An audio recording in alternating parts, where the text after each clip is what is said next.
বাজারে এখন প্রচুর পাকা আম, আর এই আমের সিজনে ম্যাঙ্গো মিল্কশেক কিংবা আমদুধ তৈরি করব না, তা কি হয়? চলুন শুরু করা যাক।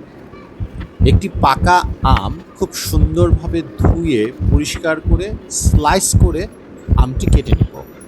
সাধারণত আমরা আমাদের ঘরে যেভাবে আম স্লাইস করি সেভাবে আম স্লাইস করব। এখানে জাস্ট ভিডিওর একটা সৌন্দর্যতা বাড়ানোর জন্য আমি আসলে আমগুলোকে একটু নকশা করে কাটার চেষ্টা করছি, যাতে দেখতে সুন্দর লাগে।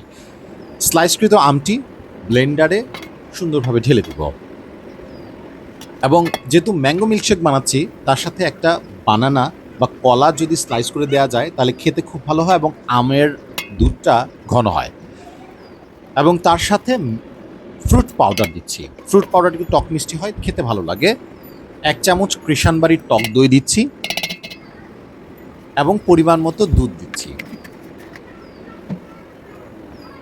তারপর ব্লেন্ডারে ব্লেন্ড করে একটা কাচের জারে পুরো আম দুধটি সার্ভ করছি। আশা করি দেখতে খুব সুন্দর যেমন হয়েছে, আম দুধটা খেতেও কিন্তু খুব ভালো হয়েছে।